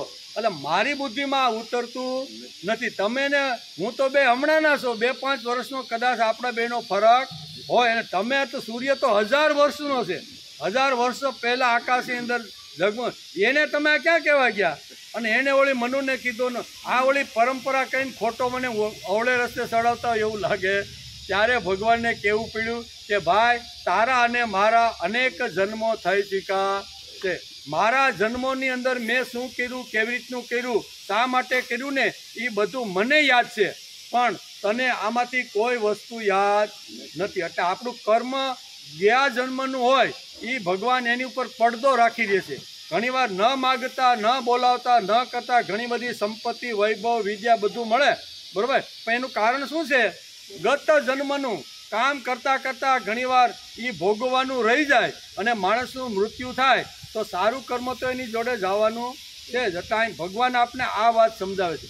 કદાચ દેવતાઓના મારફતથી જો તમને કાંઈ સિદ્ધિ પ્રાપ્ત થતી હોય પણ તો દેવતાની પાછળ તો હું જ ઊભેલો. આટલી સમજણ જો આપણને આવી જાય ને તો માણસ ભગવાનને જ ભજે. પછી આવા શું કહેવાય આડા અવળા ક્યાંય આડો અવળો થાય નહીં. એમ કે તેથી કહે છે કર્મથી જ બધું મળે છે આ સિદ્ધાંત છે. કર્મથી જ મળતું હશે તો પણ કર્મની પાછળ ભગવાન કે હું ઊભો છું. દેવતાઓની પાછળ હું જ ઊભો છું અને દેવતાઓના માધ્યમથી તમને મળે છે. એટલે તમને મળ્યું એમ કહેવાનું કારણ નથી. દાદા પાંડુરંગ શાસ્ત્રી ઘણીવાર એક ઉદાહરણ આપે. આ શ્લોકને સમજાવવા માટે એક ઉદાહરણ આપે. ખૂબ જ મોટા મુંબઈના શેઠ અબજોપતિ અને એ માર્કેટમાં ફળ લેવા જાય ને અલગ અલગ ટાઈપના ટોપલામાં ફળ લેવા જાય. એટલે એના વાણોતર એનો જે નોકર હોય ને એને ભેગો લેતો જાય. એટલે 5-25 પ્રકારના અલગ અલગ ટાઈપના કોઈ કિલો 2 કિલો એવા ફળનો આખો ટોપલો ભરે. પૈસા બધાય કોણ ચૂકે? શેઠ. અને ટોપલો લઈ અને એ માણસ જ્યારે શેઠ અને આ વાણોતર નોકરબાઈ ઘેરે આવે, નાના નાના 2-4 બાળકો રમતા હોય, બરોબર, અને દાદા તો આવી રીતે હોટી મૂકીને બાથરૂમમાં ઘણા સમયથી માર્કેટ ગયા, થાયકા પાયકા ફ્રેશ થવા હોય, ટોપલો ઓલો માથેથી ઉતારે એટલે પેલા બાળકોને શું થાય કે આ ભૈયાએ આ અમને હોશમેને આ ફળ અમને આપ્યા. ફળ હકીકતે કોના છે? શેઠના છે ફળ. પણ ઓલો નાના નાના બાળકોને ખબર નથી કે આ બધા ફળ જે ટોપલામાં ભર્યા છે ને એના પૈસા તો મારા દાદાએ ચૂકવ્યા છે. એને સમજણ નથી. એટલે શું કે આ ભૈયાએ અમને આ ફળ આપ્યા. ઘણીવાર દાદા કહે ને કે મુંબઈની અંદર તો એવી સ્થિતિ આવી ગઈ છે ને કે દૂધ લેવા પણ ઘણીવાર માણસ ઉપરથી નીચે ઉતરતો નથી. અને ઘણીવાર ભાઈઓ આવે ને તો ભાઈઓ પણ આવી રીતનું દૂધ લઈને 2-5 લીટર ઉપર બીજા 5મા માળે જાય. ત્યારે ઓલા બાળકો રમતા હોય એટલે બાળકોને એમ થાય કે દૂધ તો અમને ભાઈઓ આપે છે. પણ ભાઈઓ આપે દૂધ તો ગાય આપે, ભેંસ આપે. પણ એ બાળકો શું સમજે છે કે આ દૂધ તો અમને ભાઈઓ આપતો નથી, ભાઈઓ તો વિતરણ કરવા માટે આવે છે. એમ ભગવાન આપણી આવું બધું આપણે સમાજમાં મળતું હોય ને દેવતાઓના માધ્યમથી, તો દેવતાઓ તો બધાય અહીં આપણે વાણોતર તો ન કહેવાય, પણ એની જેમ એ ખાલી ભાર ઉપાડી અને ઘર સુધી પહોંચાડવા માટેના આ શેઠના બધાય આ નોકર અથવા વાણોતર હોય છે. એ બધા આપે. પણ નાના બાળકને એટલી સમજણ નથી કે મારા દાદાનું ખિસ્સું ખાલી થયું ત્યારે આ ફળનો ટોપલો આવ્યો છે.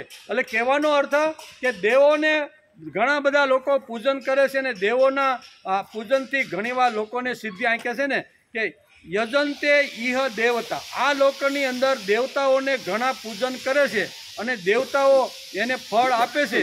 ત્યારે સામાન્ય મનુષ્યને લાગે છે કે આ દેવતાઓએ અમને ફળ આપ્યું છે. પણ બુદ્ધિમાન લોકો અથવા હોય ને એ તો એમ કહેશે કે આને તો પાછળથી કોઈ આપનાર છે એવું એવી રીતનું સમજે છે. તેથી આ શ્લોકની અંદર ભગવાન બહુ સારી રીતે આપણે સમજાવવાનો પ્રયત્ન કરે છે કે આ લોકની અંદર આવી રીતના જે છે જે ભગવાન જ આ ફળો મોકલે છે. પણ જેવી રીતે વાણોતર હોય એને જોઈએ પછી પૌત્રને કે બાળકોને થાય કે આ જ અમને ફળનો ટોપલો આપે છે. કર્મનું ફળ જો આપણને મળતું જ હશે તો તે ફળ આપવાવાળો ભગવાન જ છે.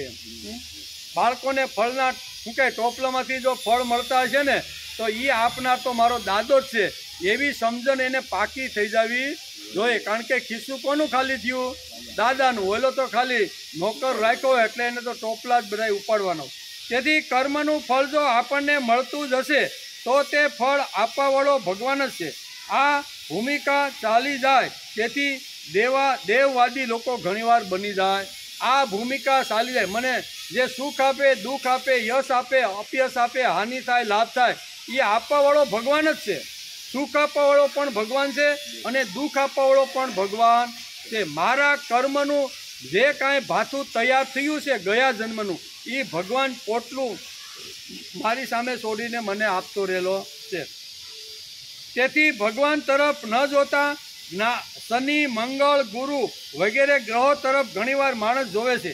આનું કારણ તેની પાછળ રહેલી સિદ્ધગન શક્તિ આ લોકોને ધ્યાનમાં આવતી નથી. તેથી આડાઅવડા ફંટાઈને ગમે તેનું યજન, ગમે તેનું પૂજન લોકો કરે છે, પણ એની પાછળ રહેલી જે સિદ્ધગન જે શક્તિ છે ને એ શક્તિ ઘણીવાર માણસને ધ્યાનમાં આવતી નથી. કર્મથી મળે છે એ વાત ખરી છે, પણ કર્મો કરાવનાર કોણ ભાઈ? કર્મથી મળે છે એ વાત પાકી. આપણે કર્મ કર્યું, સવારે 4 વાગે ઉઠ્યા, નાયા ધોયા, 2 કલાક સેવા પૂજા કરી, મંદિરે ગયા, મંદિરેથી પાછા ઘેરે આવી નાસ્તા પાણી, ચા પાણી પી અને લાકડી લઈને આપણે અહીંયા 8:30 પોણા 9 જે પહોંચ્યા. એ કર્મ કરાવનાર કોણ છે ભાઈ? કર્મ કરાવનાર અંદર કોઈ શક્તિ બેઠી છે જે આપણને કર્મ કરાવે. એ કર્મ જો ન કરાવે ને તો લાકડી નીચે પડી હોય ને તો પણ હાથમાં લઈ શકતા નથી. ટોપી જો ખીલી પડી હોય અને માથે ઓઢવાનો પ્રયત્ન કરીએ પણ એની શક્તિ આપણી સાથે જો સહમત ન હોય તો આપણે કાંઈ કરી શકતા નથી.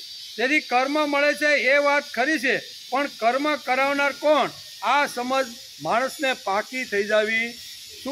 સુખ હોય, દુઃખ હોય, કોઈ પણ કર્મ હોય એ કર્મ કરાવનાર મારો ભગવાન છે. તેથી ઘણીવાર દુઃખના ડુંગરા ભક્ત ઉપર ભગવાન મોકલી આપે, પણ ભક્તો તો એમ જ કહે છે કે ભગવાન તમે જ આ મોકલું છે, મારા દેવતાઓએ મોકલું, કે મારાથી એમ ન બોલે. હું કે દુઃખ પણ તમે મોકલો અને સુખ પણ તમે મોકલો.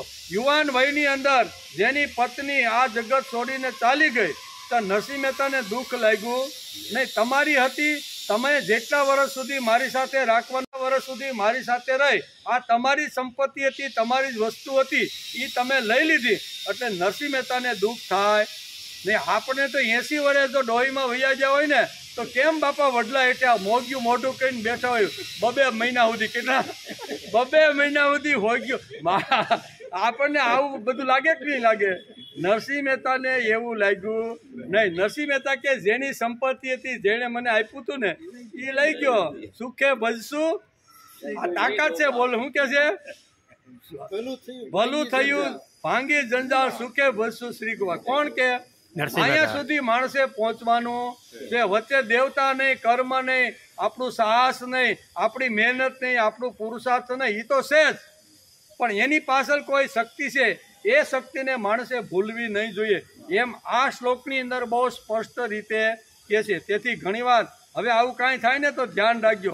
2 મહિના સુધી કેમ બાપા પાઘડી પહેરતા નથી? તો કે અમારી ઘરવાળી વહી ગઈ છે ને 2 મહિનાથી, એટલે પણ પાઘડીને ને વહી જવાને શું ફરક થાય? બેયનું અરસપર છે, બેયનું અરસપર. ભગવાન આ શ્લોકમાં આપણે સમજાવે છે. આ શ્લોક બહુ ખૂબ જ આપણા સાંસારિક લોકો માટે ખૂબ જ અગત્યનો છે. ભગવાન વગેરે આપણે કર્મ કરી શકવાના નથી. કર્મ કરીએ છીએ તે ભગવાન ઉપર વિશ્વાસ રાખીને જ કર્મ કરીએ છીએ, બરોબર? તેથી પુષ્પદંત જેવા મહાપુરુષે મહિમ્ન સ્તોત્રીની અંદર બહુ સરસ રીતે આ વાતો લખી છે. લોકો એમ સમજે છે કે કર્મો અમને ફળ આપે છે. ફળ શેઠ ભયો કે કરંડિયામાંથી મળતું નથી, પણ એની પાછળ કોઈ આવા શેઠની શક્તિ હતી, એના પૈસા કામ લાગે છે.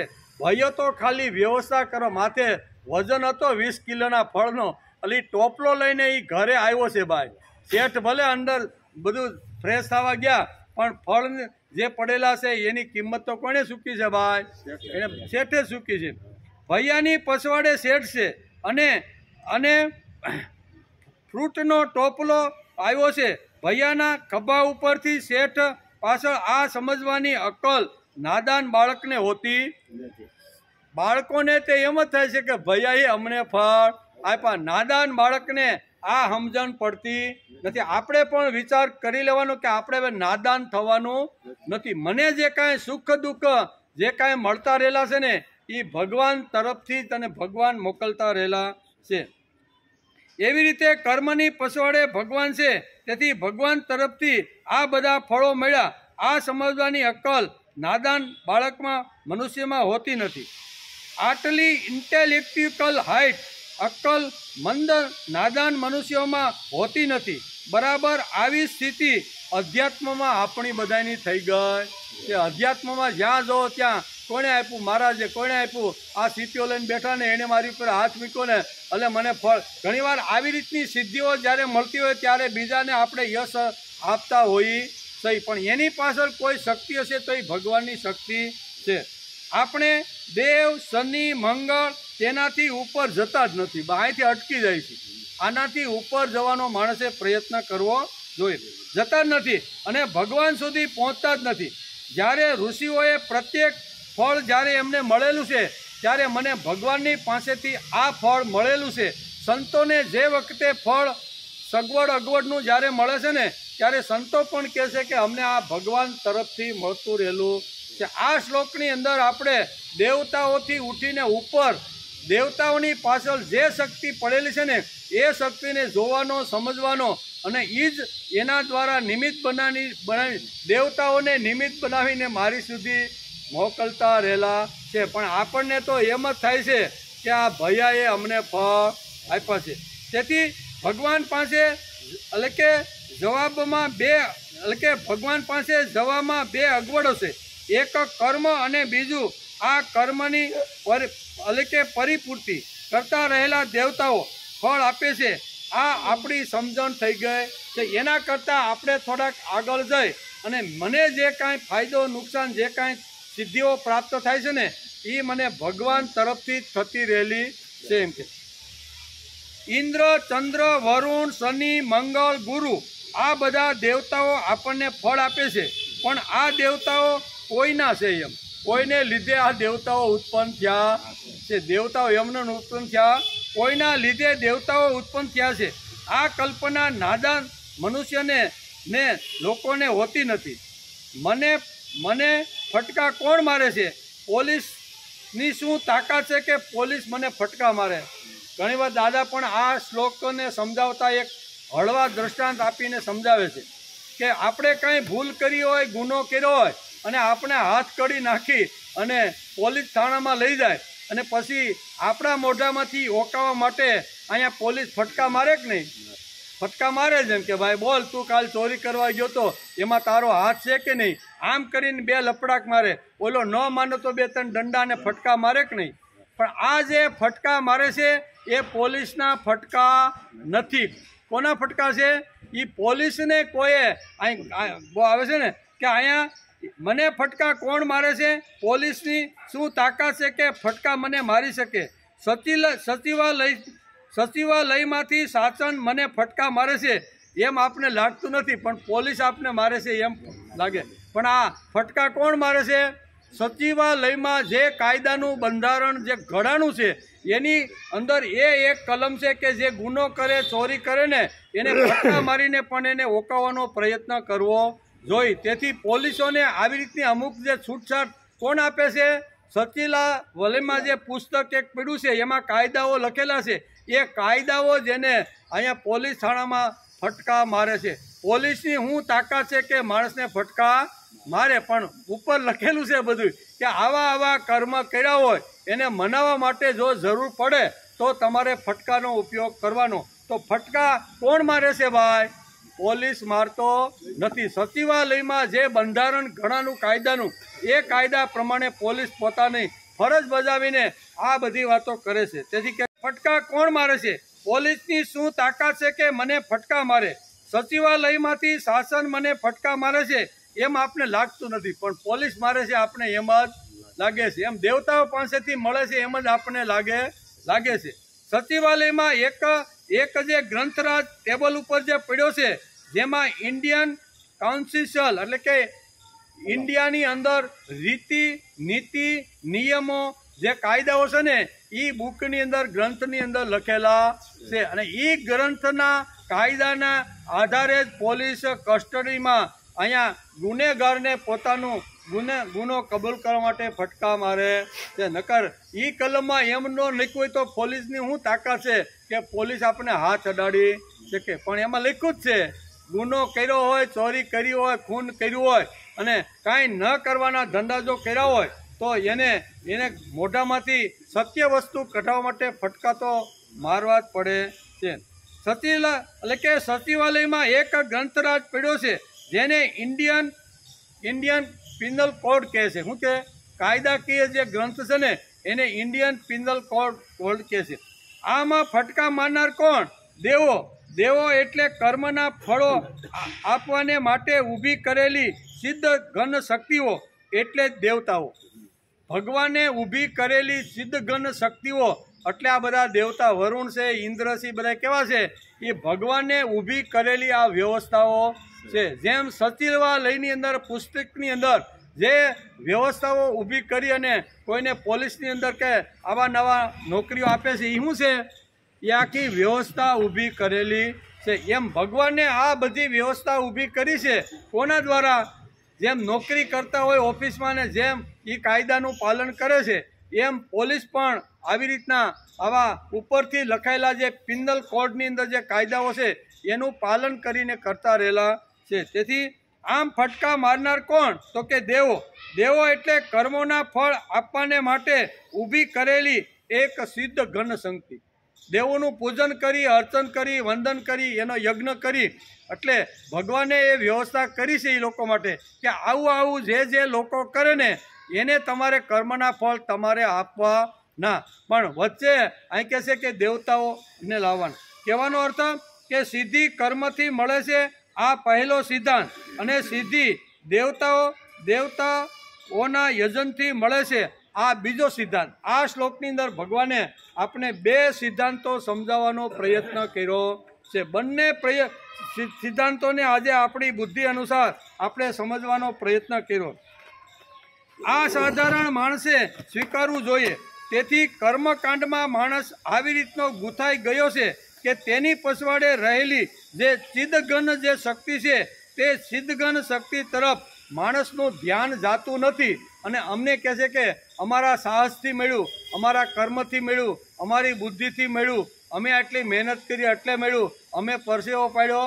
આના તરફ માણસનું ધ્યાન જતું રહે છે. તેથી ભગવાનને લાગ્યું છે કે 5000 વર્ષ પહેલાં કુરુક્ષેત્રના મેદાનની અંદર ભગવાનને આ વિચાર થયો છે કે આ તો ગીતા તો કાયમની છે, બરોબર. આ જન્મ હોય કે કોઈ પણ જન્મ, કોઈ પણ વર્ષો સુધી ગીતાના સિદ્ધાંતો માણસ વાંચવાનો છે. તેથી કદાચ એના મનની અંદર આવી રીતનો એક પ્રશ્ન ઊભો ન થાય. તેથી ભગવાને અહીંયા કાંક્ષતમ કર્મણા સિદ્ધિ કહી, અને આ બધા જે કર્મથી સિદ્ધિઓ જે મળે છે, દેવતાઓ દ્વારા આપણને જે કાંઈ યજન કરીને જે એમાંથી કાંઈ ફળ મળે છે ને, એની પાછળ ભગવાન કે હું જ ઊભો છું. આ ભૂલાઈ ન જાય. હજારો વર્ષ પછી પણ માણસના હાથમાં ગીતા આવે અને બધાને લાગે મારો પરસેવો, મારું સાહસ, મારી મહેનત, મારી અકલ, મારી હોશિયારી, આ બધું મારા લીધે મને પ્રાપ્ત થયું છે, આવું માણસને ન લાગે. એટલે અહીંયા ચિદઘન શક્તિએ આવા દેવતાઓને નિમીને, જેમ પોલીસ થાણામાં અહીંયા શું કહેવાય સચિવાલયે માણસોને નિમીને જે કામ કરાવે છે, એમ ભગવાન પણ આવા દેવતાઓને નિમિત્ત બનાવી અને કામ કરાવે છે. પણ પછી એવું ન લાગવું જોઈએ કે આ દેવતાઓ જ અમને આપે છે, આ પોલીસ જ અમને ફટકા મારે છે. પોલીસને તો કાયદામાં લખેલું છે ને, એ પ્રમાણે જ એને હાલવાનું છે. પણ શક્તિ કોની છે? શક્તિ છે સચિવાલયની, બરોબર. બુદ્ધિ કોની છે? તો કે સચિવાલયની. અક્કલ કોની છે? તો કે સચિવાલયની. એમ અહીંયા દેવતાઓ કદાચ આપણે ફળના ટોપલા આપે ને, તો પણ આ દેવતાઓની પાછળ શક્તિ કોની છે? ભગવાનની. અક્કલ કોની છે? ભગવાનની. બુદ્ધિ કોની છે? ભગવાનની. આ બધી અક્કલ, હોશિયારી, બુદ્ધિ આ દેવતાઓની પાછળ ભગવાનની પડેલી છે. એમ આ શ્લોકની અંદર કહે છે મને ટોપલામાંથી જે ફળ મળે છે ને, એ કાંઈ ભાઈઓ આપતો નથી, નોકર આપતો નથી. પણ નાદાન બાળકને એવું લાગે છે કે આ ભાઈઓ ઘણીવાર ઘરમાં 2-5 દિવસે ન આવ્યો હોય ને, ત્યારે બાળક ઘણીવાર અકળાઈ જાય, ત્યારે ભાઈઓ ક્યારે આવશે ને ક્યારે ફળ આપશે. પણ એ જ્યારે સેટ ઓર્ડર મારે ને માર્કેટમાં લઈ જાય ત્યારે ભાઈઓ ટોપલામાં ફળ લાવે ને. પણ બાળકો નાદાનને એમ છે કે ભાઈઓ આવશે અને અમને દૂધ આપશે. દૂધ તો ગાય અને ભેંસ આપે છે, પણ ઓલો દરરોજ 2-5 માળ ચડીને જાય ને, એટલે નાદાન બાળક શું સમજે છે કે આ ભાઈઓ દૂધ આપે છે. ભાઈઓ દૂધ આપે? ભાઈઓ દૂધ આપતો નથી. એમ અમને જે ફળ મળે છે ને, એ ફળ અહીંયા કોઈ કાંઈ દેવતાઓ આપતા નથી. પણ દેવતાઓની એક વ્યવસ્થા ભગવાને આખી ઊભી કરી દીધી છે કે માણસો તો જોઈએ ને ભગવાન પાસે, એટલે ભગવાને દેવતાઓને નિર્માણ કર્યા, અને દેવતાઓનું પૂજન કરીને વાયા થઈને માણસને કર્મની સિદ્ધિ મળે છે. પણ સિદ્ધિ મળ્યા પછી માણસ ડાયરેક્ટ એમ જ કહે છે કે આ તો અમને દેવતાઓ તરફ મળે છે. તેથી એનું એક ડગલું આપણે આગળ જવાનું, અને આગળ જવાનું હોય તો એના પછીનો શ્લોક ભગવાને બહુ સરસ રીતે સમજાવવાનો પ્રયત્ન કર્યો છે કે આનાથી જો આગળ જવાનું હોય તો 4 વર્ણએ પોતાના કર્મ અનુસાર કેવી રીતના કર્મ કરવા જોઈએ કે જેથી જે ફળની સિદ્ધિ મળે છે એમાં મારા પરબ્રહ્મ પરમાત્મા કે ચિદઘન શક્તિનો હાથ છે, એનું વર્ણન કર્યું છે, બરાબર. કે બ્રાહ્મણ, ક્ષત્રિય, વૈશ્ય અને શૂદ્ર આના અલગ અલગ પ્રકારના કર્મો ભગવાન કે મેં આ પૃથ્વી ઉપર બનાવેલા છે, એનો વિચાર આપણે આવતીકાલે આપણે આવીશું ત્યારે અહીંયા 13મા શ્લોકની અંદર ભગવાન આ સાચું શું કહે છે કે આ જે બ્રાહ્મણ, ક્ષત્રિય, વૈશ્ય અને શૂદ્ર જે છે ને, એના કર્મ કેવા છે, બરોબર. જે પ્રમાણે જે વર્ણની અંદર જન્મ હોય ને, એ વર્ણ પ્રમાણે એના ગુણ કેવી રીતના હોય એ ભગવાને બહુ સ્પષ્ટતા આગળના શ્લોકમાં કરી છે. એનો વિચાર આપણે આવતીકાલે